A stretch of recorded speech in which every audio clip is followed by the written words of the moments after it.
Il est 5 heures du matin. Hamid remballe soigneusement ses affaires. Cet Afghan vit en France depuis plus de 2 ans. Ses 2 filles dorment encore. 18 ans et 17 ans. Dans 1 heure, la police viendra évacuer le camp où la famille a eu du domicile depuis 2 mois, au sud de Strasbourg. Ici, c'est la 3e fois que la même scène se répète. Contrairement à d'autres, Hamid décide de garder sa tente. Difficile de continuer à croire aux promesses de relogement. J'ai demandé logement, c'est moi à tout.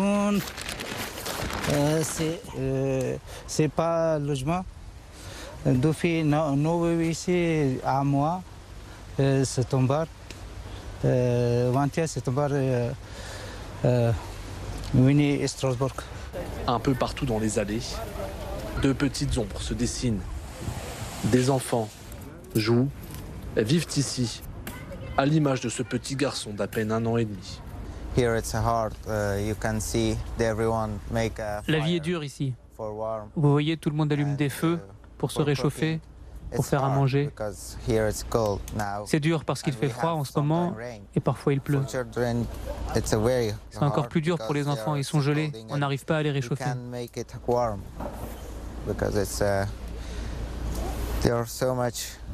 Ils sont si insouciants.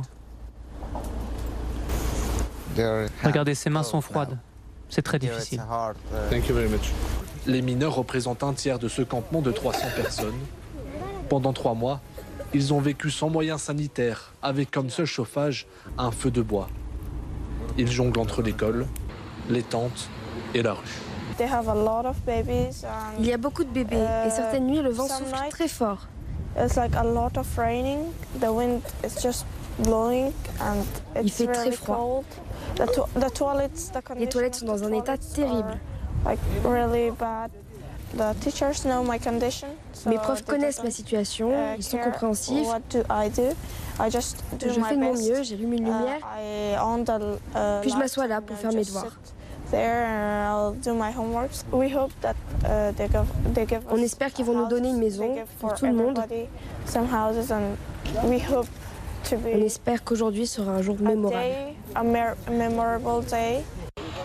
6h20, la police nationale est sur place. Nous sommes invités à sortir du campement. De l'autre côté du dispositif, nous retrouvons Sabine Cariou. Cette psychologue vient en aide aux familles à la rue. C'est une des premières à avoir tiré la sonnette d'alarme dès novembre 2023. Les campements se succèdent et se pérennisent. Et il n'y a toujours pas finalement d'aide apportée au cas par cas, situation par situation. Et on arrive voilà, à ce type de démantèlement où les personnes sont traitées de manière massive. On a vraiment peur en tout cas qu'ils passent l'hiver à la rue comme ça a été le cas l'année dernière. Non, c'est toujours le même bordel, quoi. Pardon, je sais, j'ai encore filmé là. Vous ne les voyez peut-être pas. Pourtant, ils sont de plus en plus nombreux dans les rues de Strasbourg. Aujourd'hui, plus de 200 enfants dormiraient sous des tentes, dans des voitures. Nos enfants souffrent du froid. La situation n'a jamais été aussi critique. Là, ça va devenir ingérable assez rapidement. Les associations ne savent plus comment se faire entendre. On a les mains liées.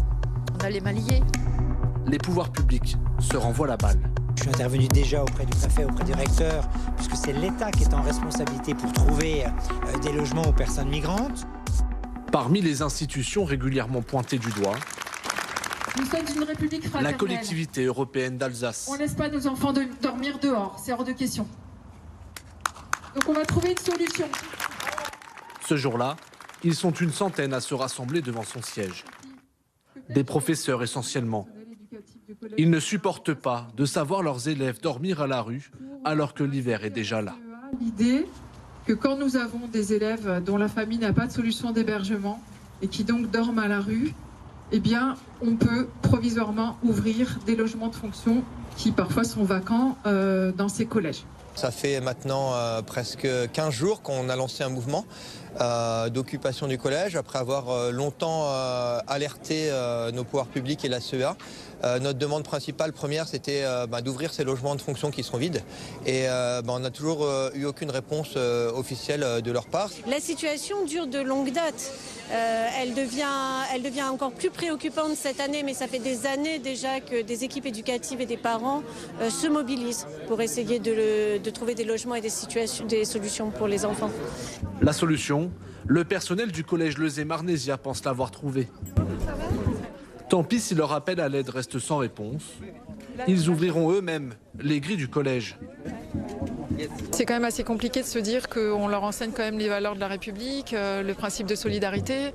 On leur explique que la France est une république sociale. Et puis au moment où on leur dit, dans notre fort intérieur, on se dit c'est faux là ce que je suis en train de raconter, parce que ces gens sont à la rue, ils ne devraient pas être à la rue, puisque l'hébergement c'est un droit qui est inconditionnel. En France, il ne devrait pas y avoir de gens dehors. Chaque soir nécessaire, les 5 familles à la rue qui fréquentent l'établissement sont mises à l'abri dans la bibliothèque. On essaye de trouver des solutions pour eux et ça n'arrive à rien. Et l'enfant est toujours face à nous tous les matins parce qu'il vient ici, parce qu'il a chaud, parce qu'il a un peu de chauffage. Et quand nous on le laisse repartir, il retourne dans sa précarité, sous sa tente, souvent avec des petits frères, des petites sœurs, des parents, des grands-parents qui peuvent aussi être touchés par la maladie et tout ça. Et c'est pas évident tous les jours. Les portes des logements de fonction resteront, elles, bien fermées. Méris n'a pas eu la chance de fréquenter le collège Lezay-Marnésia. Cela fait presque un an qu'il vit dans ce parc, auprès de ses parents et de ses 2 frères de moins de 10 ans. Quand il rentre de son stage de design, ici c'est la cuisine. Il regagne sa tente à l'ouest de Strasbourg. Là, c'est l'endroit où ma mère cuisine. Et là, ce sont des affaires qu'on a récupérées de la Croix-Rouge.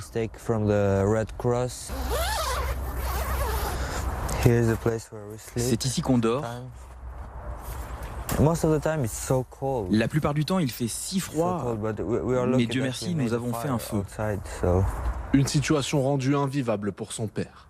C'est très très dur. Il y a un homme qui passe son temps à se battre là-bas. J'ai peur pour mes enfants. Dans ce parc, environ 40 familles, pas de douche, et pour seule toilette, ces 3 cabines de chantier. Là, vous avez les toilettes. Insalubres. On n'utilise jamais ces toilettes. Elles sont terribles. À 15 ans seulement, ce jeune Arménien cohabite au quotidien avec les excès d'alcool et la violence. Ok. Monsieur. Oui.